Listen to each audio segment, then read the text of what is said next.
అమ్మాయిలు ముక్కు పుడక కుట్టించుకోవడం ఫ్యాషన్ మాత్రమే అనుకుంటున్నారా? దాని వెనకాల ఉన్న సీక్రెట్ తెలుసుకుంటే షాక్ అవుతారు. అమ్మాయిలు మాత్రమే ముక్కు పుడక ఎందుకు కుట్టించుకుంటారు? మన సాంప్రదాయం ప్రకారం మహిళల శరీరం ప్రాణశక్తికి చాలా సున్నితంగా స్పందిస్తుంది. ముఖ్యంగా శ్వాస, భాగోద్వేగాలు, హార్మోన్ సమతుల్యతంలో యోగా శాస్త్రం ప్రకారం మన శరీరంలో 3 ప్రధాన నాడులు ఉంటాయి.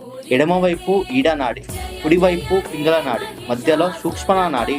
ఈడా నాడి చంద్రశక్తికి, భాగోద్వేగాలకు సంబంధించినది. అందుకే చాలా మంది మహిళలు ఎడమవైపు ముక్కు కుట్టించుకుంటారు. ఇది కేవలం అలంకారం కాదు, ఋతుచక్రం సక్రమంగా ఉండడానికి, భాగోద్వేగ సమతుల్యతకు జ్ఞానికి మద్దతు ఇస్తుందని నమ్మకం. ఈ ప్రక్రియను నాసిక వేద అని అంటారు. మహిళలు జీవితంలో ఎన్నో మార్పులు, ఒడుదొడుగులు ఎదుర్కొంటారు.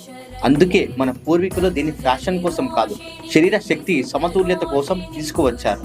ఇప్పుడు మనం దీన్ని స్టైల్ గా చూస్తున్నాం, కానీ అప్పట్లో ఇది ఒక అవగాహన, ఒక సైన్స్ గా చూసేవారు.